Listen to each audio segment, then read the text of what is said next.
तो आज जिस पे मैं व्लॉग बनाने वाली हूँ एक स्कूल का है, गवर्नमेंट स्कूल का व्लॉग है जो लखनऊ से 15 किलोमीटर दूर लोकेटेड है। वो स्कूल एक गांव में स्थित है।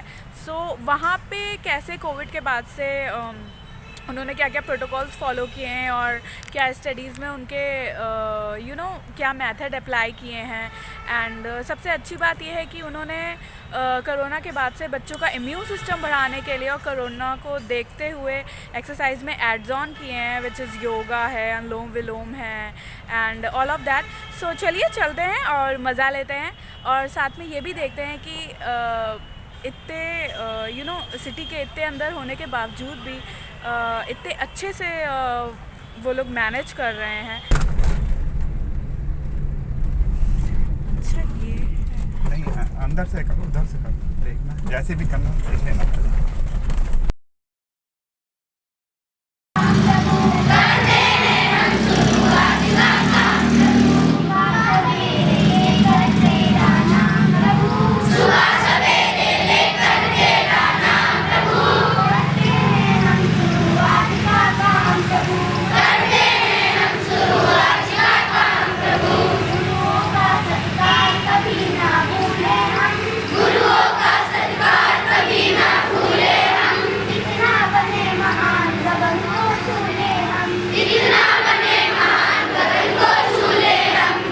ओके, नमस्ते मीनाक्षी जी।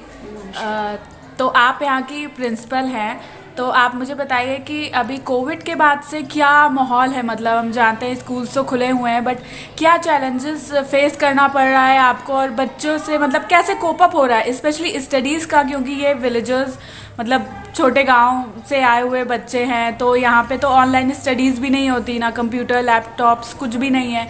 तो फिर कैसे कोप अप, स्टडीज़ में कैसे कोप अप हो रहा है स्पेशली।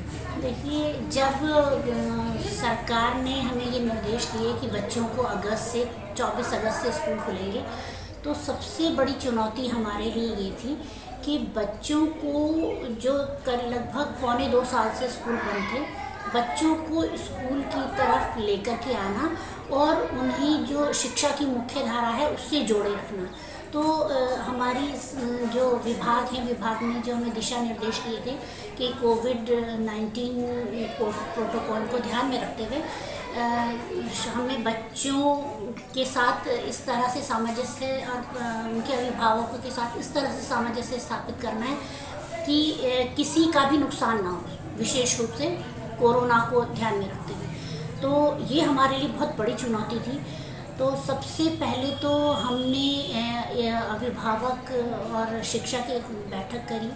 उसमें हमने अभिभावकों को जो भी हमें दिशा निर्देश हमारी सरकार से मिले थे उसके विषय में बताया और समय समय पर हमें विभागीय निर्देश मिलते रहे, जैसे ऑनलाइन शिक्षा के लिए अलग अलग हर सप्ताह उनके साप्ताहिक पाठ योजना दी जाती थी। उस साप्ताहिक पाठ योजना के हिसाब से हम उन अभिभावकों को बुलाते थे।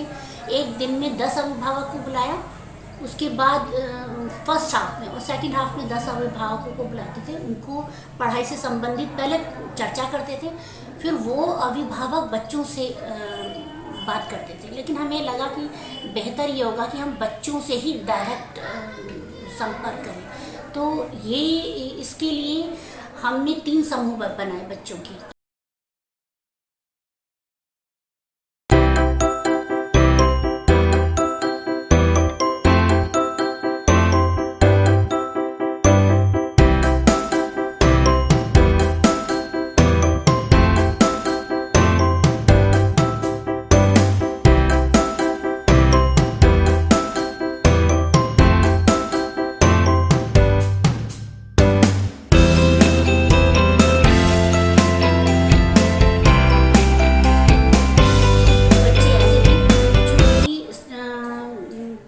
जो पौने 2 साल स्कूल बंद रहा, जो बच्चा 6 में था वो 8th में था, तो कहाँ 6 का सिलेबस और कहाँ 8th का सिलेबस। तो उसको ध्यान में रखते हुए हमने प्रयास ये किया कि पहले जो बच्चों की जो बेसिक उनकी आवश्यकताएं हैं, जो बेसिक उनकी नॉलेज है, ज्ञान है, वो उसके लिए हमने टेस्ट लिया। जब हमने टेस्ट लिया तो उसके आधार पे हमने फिर ग्रेड वाइज बच्चों को डिवाइड किया। तो समय समय पर जो हमें विभाग से दिशा निर्देश मिलते रहे, तो उसके लिए सबसे ज़्यादा ज़रूरी ये था कि वो व्यवस्था की जाए कि बच्चे स्कूल की तरफ आए, रुचिपूर्ण शिक्षा हो।